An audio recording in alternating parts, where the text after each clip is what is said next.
Hello everyone, welcome to my channel and please don't forget to subscribe and like the video about कि हम अक्सर ऐसा देखते हैं कि हमारे बच्चे जो है वो आजकल बहुत ही ज़्यादा इनडिसिप्लिन होते जा रहे हैं। साथ के साथ उनमें एक बहुत चेंज आ गया है। अगर आप अपने आप को उनसे कंपेयर करते हैं, एक बचपन रहा होगा या आपके पेरेंट्स का बचपन रहा होगा, वो आपके बच्चों बहुत अलग है। ये कारण तो ये भी हो सकता है, तो generational gap, gen Z type students and जो है कि हमने उन्हें बहुत ज़्यादा पैम्पर कर दिया है। हमने इसे पैम्पर क्यों कर दिया है, ये एक बहुत ही बड़ी बात है कि हम ऐसा क्यों कर रहे हैं। सबसे पहली बात तो हमारे सामने बहुत सारे इंसिडेंसेस ऐसे आ चुके हैं पास में, अवेयरनेस, अलर्टनेस, विजिलेंस, ये सब मिक्स होके एक साथ हमारे अंदर बैठ गए। लेकिन हमारे लिए ज़रूरी है उसे जज करना, उसे पहचानना कि हम जिस सिचुएशन में हमारा बच्चा है या हम हैं, तो क्या वो एग्जैक्टली रिलेवेंट है उस बात से जो कि पास में हो चुकी है। कि अगर हमारा बच्चा गलती करता है, गलती हो गई है, तो हमें उस पर रिस्पॉन्स कैसे देना है। तो सबसे पहली चीज़ तो ये है कि आपने बच्चे को सिखाना है कि रिस्पॉन्स कैसे देना है, how to be responsive. Second thing, responsive होने के साथ साथ उसको ये भी सिखाना है कि जो भी आपने कर दिया, you are responsible for it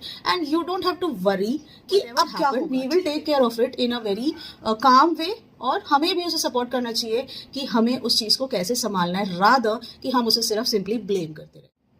third thing हम बात करेंगे कि अगर हमारे बड़े, चाहे वो हमारे टीचर्स हो, चाहे हमारे वो रिलेटिव्स हो या फिर हमारे नेबर्स हो, जो हमें कोई ना कोई सजेशन देते हैं या हमारे बच्चों को कोई सजेशन देते हैं, लेकिन हमें वो सजेशन नहीं पसंद आती, हमें अच्छी नहीं लगती, हमारे बच्चों को नहीं अच्छी लगती, तो हमें ये नहीं करना है कि वो जो बोलते हैं छोड़, बहुत ही यंग एज से रिबल करना स्टार्ट कर देगा, तो वो अपने रिलेशंस मेंटेन करने में बहुत असमर्थ रहेगा आगे जाके। तो इसलिए मुझे ऐसा लगता है, ये मेरा अपना एक्सपीरियंस है और मेरी एक साइकोलॉजी जो स्टडी है उसके हिसाब से मैं आपसे डिस्कस करती हूँ कि बच्चे को एक नेगेटिव फीडबैक या नेगेटिव इम्पैक्ट देने से आप अवॉइड करें खुद को। क्योंकि अगर आपने पहले ही कर दिया तो कहीं ना कहीं वो आपकी बातों को भी एक दिन इग्नोर कर देगा कि इनकी बातें मानना तो कोई फायदेमंद है नहीं, क्योंकि इन्होंने खुद तो लाइफ में अपने कुछ किया नहीं।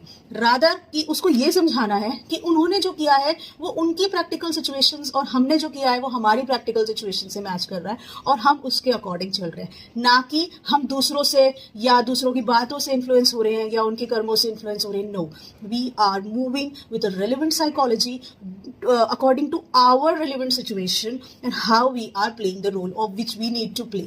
ये चीज़ों का ध्यान रखना है। बच्चों को नेगेटिव फीडबैक बिल्कुल नहीं देना है। अगर आप चाहते हैं कि लेटर रन में उनके अंदर एक रिलेशंस को लेके, चीज़ों को लेके, अपनी ड्यूटीज़ को लेके, अपनी रिस्पॉन्सिबिलिटीज़ को लेके एक प्रैक्टिकलिटी आए और साथ के साथ वो इमोशनल फूल ना बने और वो रेस्पेक्ट करना ना भूले, क्योंकि आजकल बच्चों में बिल्कुल भी एक रेस्पेक्टफुल वे नहीं है। या तो वो फॉर्मेलिटीज़ करने में बिजी हैं या फिर वो इग्नोर करने में बिजी हैं। तो प्लीज़ अपने बच्चों को आप एक अच्छा फ्यूचर देने के लिए खुद में चेंज लाएं, खुद के अंदर एक डोसाइल नेचर डेवलप करें, खुद के अंदर एक कामनेस लेके आएं और खुद को समझाएं कि अगर मैं उसको कुछ भी बोल दूंगा किसी और के बारे में, तो कहीं ना कहीं वो मेरे बारे में भी ये चीज़ सोचेगा। देखिए, बाकी आप लोग समझदार हैं। चैनल को सब्सक्राइब करिए अगर आपको मेरी टिप अच्छी लगे, फॉलो करिए फॉर मोर अपडेट्स।